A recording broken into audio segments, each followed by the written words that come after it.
তোমরা কেমন আছো? তোমরা ভালো আছো? আমিও ভালো আছি। আজকে দেখো ছাদ থেকে ব্লগটা শুরু করলাম। এখন হচ্ছে দুপুর 3টে, সরি 2:15 বাজে। আর দেখো আমরা ভাত তরকারি ছাদে নিয়ে এসেছি। এই দেখো ওই যে আমার মেয়ে খাচ্ছে, আমার ছেলের এই যে খাওয়া কমপ্লিট হয়ে গেছে।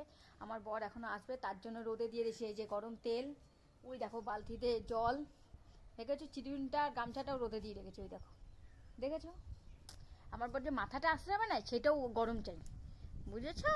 কি করি আর বলো তো, বরের জন্য এত করে তাও মন পায় না, তাও আমার নামে একটু কিছু বলে না। তার জন্য আমি একটু রেগে আছি, বুঝেছো? তাই বরের সাথে আমার ঝগড়া, বুঝেছো? এদিকে আমার ঠান্ডা লেগেছে। কেন বলো তো, আজকেই ঠান্ডা লেগেছে। আরে ভোর 5টার সময় উঠে পুজো কাজ করে স্কুলে যেতে হয়েছে। স্কুলে ওই আইডেন্টি কার্ড দিয়েছে, বুঝেছো? তাই আমাকে যেতে হয়েছে, ওর বাবা তো যাবে না, তাই আমি গেছিলাম। দাঁড়াও 1 মিনিট। তাই আমাকে যেতে হয়েছে, তার জন্য সেই টোটো করে গেছি। সে ঠান্ডা নাকে ঠান্ডার হাওয়া ঢুকে গেছে। এসে আবার অনেক কাজ করেছি জানো না। আজকে সংসারে সব রকম কাজ করেছি। কয়লা ভেঙেছি, কয়লা বেচেছি, তারপরে কেচেছি, তারপরে বাসন মেজেছি, ঘর মুছেছি, নিজে চান করেছি সাবান ঘষে, আবার মেয়ের চান করার জল ভরেছি। ও মা গো মা, এত কাজ করেছি। পুরো 8টা 5-এর মধ্যে কমপ্লিট করতে হয়েছে আমার, বুঝেছো? কারণ আমার মেয়ে স্কুলে যাবে, বড় মেয়ে, বুঝছো? এর জন্য আমার পুরো মাথা খারাপ হয়ে গেছে আজকে। তারপরেও আমার 10টার মধ্যে কাজ কমপ্লিট হয়ে আমি যেন 10টায় সেই গল্প করতে বেরিয়েছি, আর 1:30 সময় বাড়িতে ঢুকলাম, বুঝেছ? এই জীবনের ফার্স্ট আমি এতক্ষণ ধরে, কি বলবো, এতক্ষণ ধরে আমি মাথা ঘুরাচ্ছি, দেখেছো? গল্প করে আসলাম, বুঝেছ? ওই যে বলছে কোথায় গেছিলাম। আর এই যে কাকটা দেখছো চলে যাচ্ছে। আয় আয়, জল খাবি না? আজকে তো এটার মধ্যে জল না, ওকে এটার মধ্যে জল দিয়ে রাখি, রোজ এসে খেয়ে যায়, জানো তো? কাকটা এত কথা শুনে না, তোমরা অবাক হয়ে যাবে। ওকে যদি বলি যে এই গামলার জল খাবে না, এই জল খা, থেকে এই জল এসে খাবে। মনে হয় আমাদের কেউ আত্মীয় স্বজন হয়, মনে হয় আমার ঠাকুমা হয়। প্রত্যেক দিন আগে আগে আসতো না।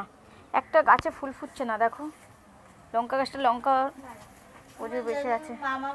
আর এই যে এটা একটু ফুল এসেছে, এই দেখো এটা আমার মেয়ের গাছ। আর এই যে আমার মেয়ের পুজোর সরঞ্জাম।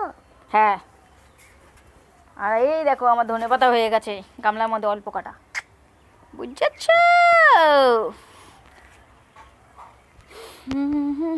এখন ঘুরছি, বর আসবে, চান ফান করবে, তারপরে ভাত খাবো। একবার আমার গরম গরম ভাত খাওয়া হয়ে গেছে, বুঝেছ? আপনি একটু গান শুনে। আর এই ঘরটা এরকমই আছে। চলো আবার পরে কথা হবে, অনেক বক বক করেছি। আরে খেতে বসেছে না কি করতে বসেছে কি জানি, এই 1 ঘন্টা ধরে খাচ্ছে। ওই কটা ভাত আজকে না খেয়ে থাকুক না, নষ্ট করুক 2 মিনিটটা বাড়ি। চলো, ওই দেখো আমার হাজবেন্ড চলে এসেছে। এই দেখো টোটো করে ঢুকছে। ওই যে ওই দেখো, একটু হাই করো। ওই দেখো, দাঁড়াও আসছি। বসে গেছি, এই যে চান না করে খাচ্ছে কিন্তু, হ্যাঁ। এখন বলছে কাজ করবে, কাজ করবে তো, তাই 2বার করে চান করবে না, তাই একবারে কাজ করে একবারে চান করবে। আর আমাদেরকে রান্না হয়েছে, দেখে না, ওই যে সামনে দেখো আমুদি মাছের ঝাল, আর এই যে পালং শাক, এই মাছ ভাজা আর পাপড় ভাজা, আর কিছু না। তাই আমরা এক ঝলক খেয়ে নিই ছাদে বসে, কিন্তু আজকে রোদ্দুর নেই, আজকে শুধু হাওয়া। কি পালং শাক খাওয়া তুমি? আর না খেলে দেখবি একটুখানি অত দিতে বলে। তাহলে নাটকটা কম করলে ভালো হয়। হ্যাঁ, বেশি করে খাবে না, জানো না, নাটক করে, বুঝেছ? যতদূর দিতে হবে ততদূর দেওয়া যায়। তুমি এখানে নিয়ে নেওয়া, এটা বড়ি দাও। আমরা খেতে আসছি। আমার জীবনে